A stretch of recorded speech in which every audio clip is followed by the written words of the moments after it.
Hi everyone, my name is Holly, and in today's video, I am not very happy right now. For some reason, my brain has decided to put myself through torture this month. And yes, it is the shortest month of the year, which is like the perfect time to do this challenge. But to me, a very avid fantasy / sci-fi reader is going to only read contemporary this month. Hell has frozen over. Is it raining frogs outside? And yes, I am wearing a cutesy dress today, even though I should be wearing all black to match my soul. But today I am retiring my crown, my sword, and my dragon for sunglasses, a beach bag, and a chihuahua.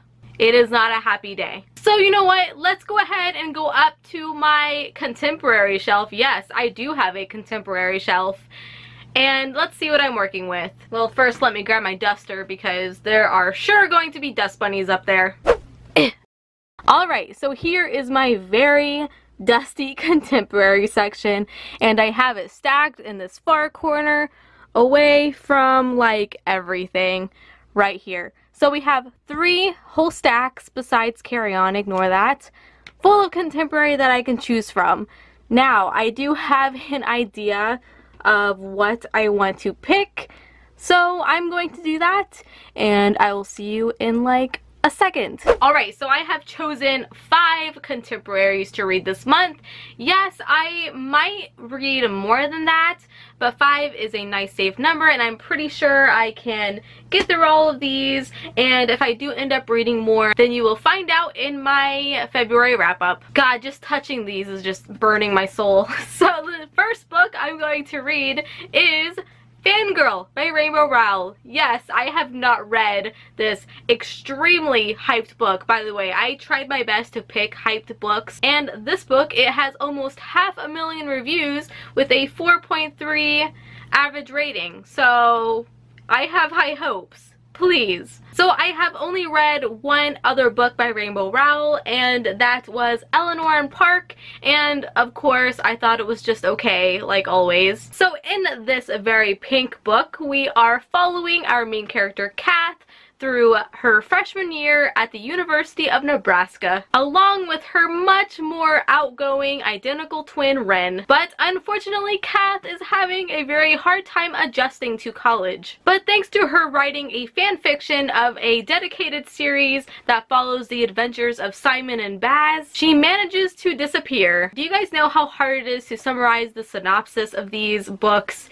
without having like the word sword and dark and king and queen and princess? It's tough. It's real tough. This is probably the hypest book on this list, and probably the one that I'm most excited to get into, and it'll be the first book that I read this month. I can just see you guys just like getting all excited, like, ha ha ha, Holly's reading contemporary this month. She is going to love it, and I hope you're right. The next book I have is Foolish Hearts by Emma Mills, and I got this in the December Owl Crate. This book is set over the course of a girl's school year where she has to sign up for the theater production of A Midsummer Night's Dream, and how she deals with friendship and just life itself. Now, I have heard that this book is very hilarious and it'll make me laugh, and I have also heard that there are similarities between how me and my boyfriend Darren met. Apparently there's like probably some video game element into the story, so I am extremely interested in that part.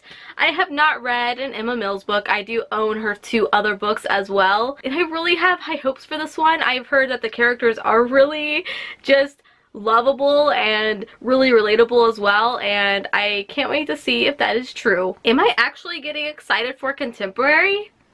Nah. So up next, I have Finding Audrey by Sophie Kinsella. Whoa, wait. I just realized that all of these book titles begin with the letter F.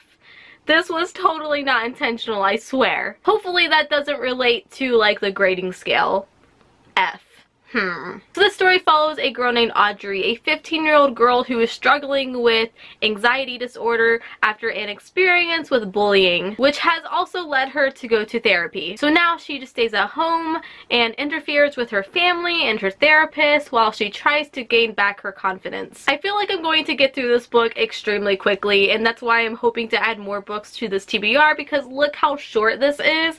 I feel like I can read it in like 2 days, which will probably happen unless it's god awful and I DNF it, which is a major possibility. Here is the naked hardback, and ooh, it kind of matches me. A little bit highlightery for my taste, but it's yellow. Hey, this book doesn't start with the letter F.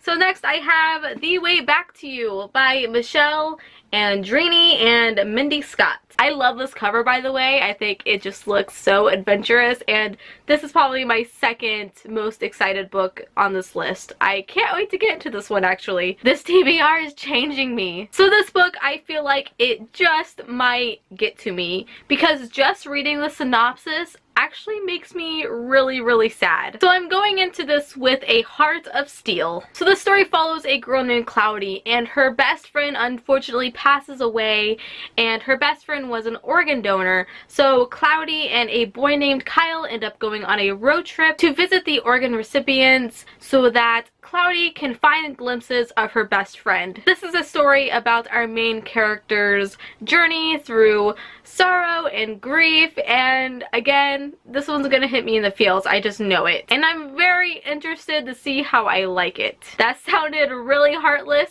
but you get what I mean. Alright, now the final book on my February contemporary, that rhymed, TBR, is Since You've Been Gone by Morgan Matson. Every single time I see or say this title, I think of Kelly Clarkson. Please tell me I'm not the only one who thinks of this song every single time. And there better be a freaking reference to this song in this book. If there isn't, I'm going to be very disappointed. So the story essentially follows our two best friends, Emily and Sloane, who plan on going on a vacation together. Sloane suddenly disappears out of nowhere, and she ends up leaving a to-do list for Emily. Emily then gets that aha moment where she thinks if she does this to-do list that she will end up finding Sloane. I think this concept sounds amazing, and I have been eyeing this book for a really long time because of that plot. Like, where did Sloane go? Like, what the heck, girl? But yeah, I can't wait to go into this one. That's really hard to say for me. Anyways, this cover is really cool, and then we also have this, which is even more interesting. We have that as well. Who is Emily and who is Sloane? Let me think.